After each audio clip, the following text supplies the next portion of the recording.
você é pesquisadora do direito achado na rua, ou seja, o direito que é construído a partir da sociedade. Não o direito positivo, o direito dos códigos e leis, mas o que tem uma outra origem e luta para ser validado, né? O seu foco de pesquisa, populações, comunidades tradicionais, populações ribeirinhas, né?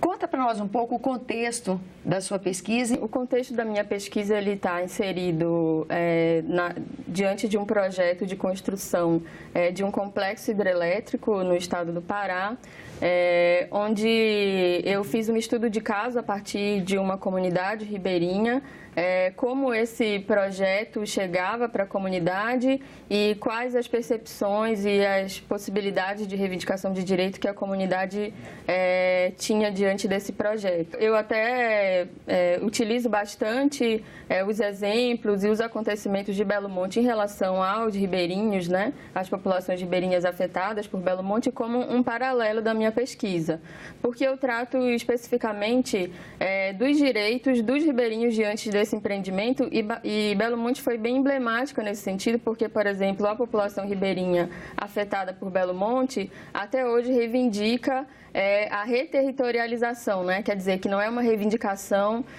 de realocação em outro espaço, mas é reterritorialização, que significa que essa população reivindica o restabelecimento da sua relação com o rio, né? Então, esse caso de Belo Monte, ele me provocou muito a pensar esse caso do Tapajós com que eu trabalho, né? E aí eu foco especificamente, então, quais as estratégias e quais as reivindicações, quais as produções e reivindicações de direito que essas comunidades ribeirinhas fazem, né? E continuam fazendo e fizeram no caso do Tapajós. E aí eu cheguei num direito específico, né, que eu acho que é o direito principal, assim, que é o direito à informação, à participação, né, a possibilidade de ser ouvido, de ter a sua opinião levada em consideração diante desses projetos, né? É uma democracia mais participativa do que representativa, exatamente, né? Então, é um cidadão mais perto da tomada de decisão. Exatamente, né? Eu comecei a verificar que a comunidade,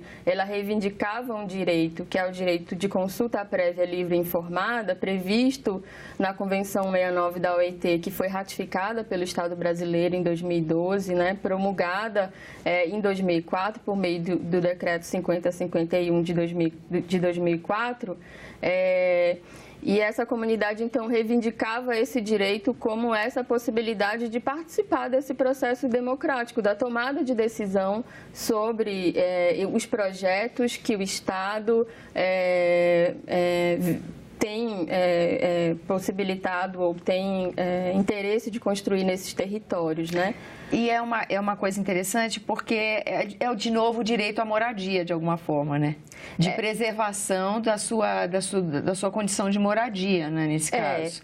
Que tem um suporte para começar a startar o processo de uma decisão de um órgão internacional. Quer dizer, isso é uma diferenciação, isso resulta em uma consequência diferente na luta pela construção e reivindicação de um direito?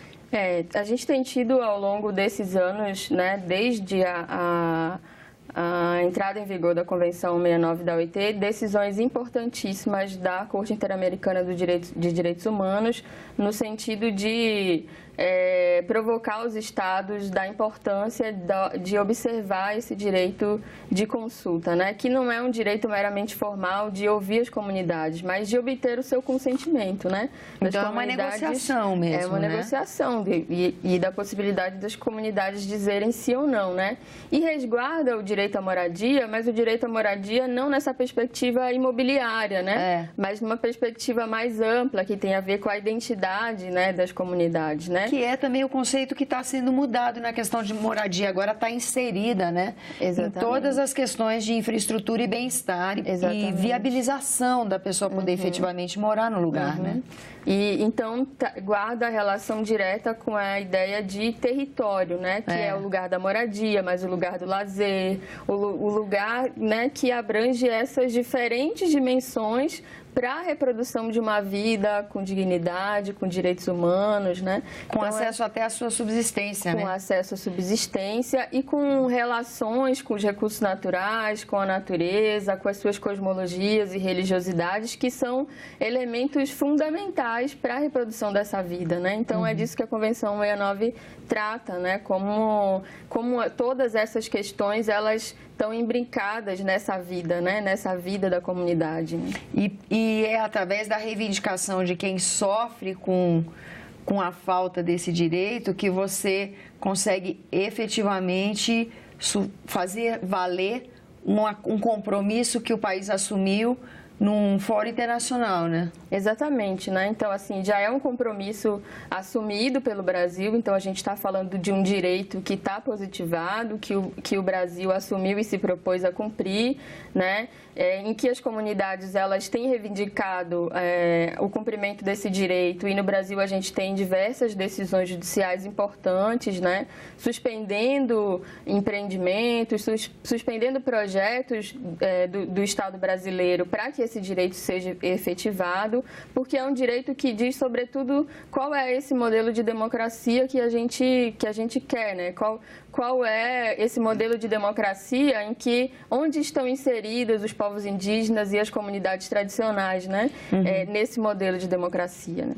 Com essa decisão da OIT, você consegue dar mais força Exatamente. a uma comunidade que é frágil, vulnerável, vamos dizer, não é isso? Exatamente. Esse que é o diferencial que a pesquisa está tendo a oportunidade de estudar, né? Isso, exatamente. Então, essa positivação desse direito que é inerente, que na concepção até do direito achado na rua, né, direito que está vinculado ao território, não necessariamente ele precisa estar positivado para que ele seja efetivado, mas obviamente uma vez positivado, a gente pode mobilizar diferentes forças do próprio Estado para exigir que o Estado cumpra esse direito, né, como por meio das ações judiciais, né, e atualmente os povos e comunidades tradicionais, eles vêm adotando uma estratégia de demonstrar para o Estado como se efetiva esse direito, ou seja, os próprios povos indígenas, as próprias comunidades tradicionais estão fazendo um exercício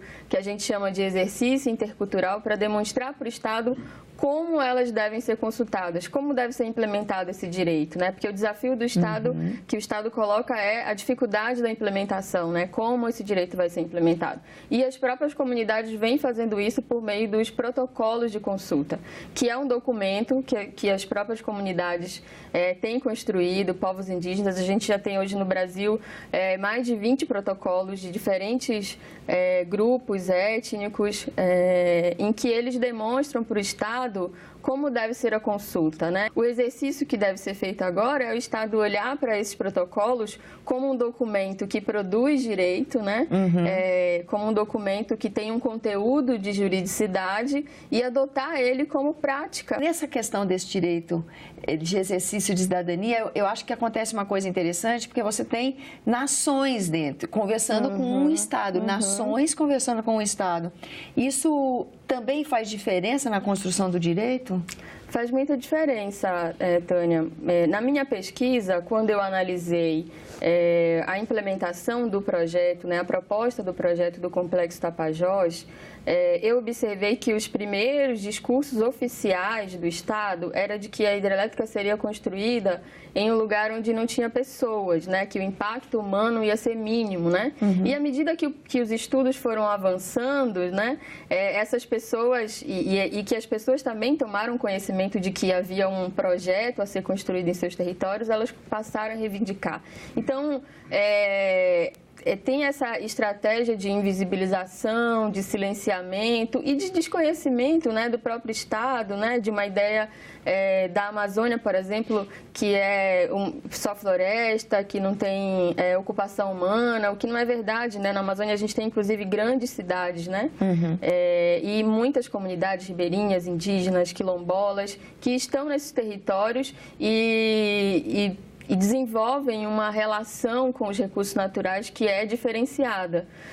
E não necessariamente por essa relação diferenciada com os recursos naturais é que o direito à consulta deve ser implementado, mas é porque ali tem uma relação com o território, com o rio, tem uma diversidade cultural, né? Então, esse direito leva o Estado tanto a conhecer essa realidade, né? Os protocolos, eles começam, na minha pesquisa eu vi que a maioria dos protocolos, eles começam com essa apresentação da comunidade. Quem somos nós? Como vivemos? Como nos organizamos? Então, é uma possibilidade ímpar da sociedade brasileira conhecer essas comunidades e saber da importância, né, de como elas se organizam, de como elas desenvolvem essa dimensão da vida com os recursos naturais, com a floresta, com o rio, essencial para a sua reprodução, né?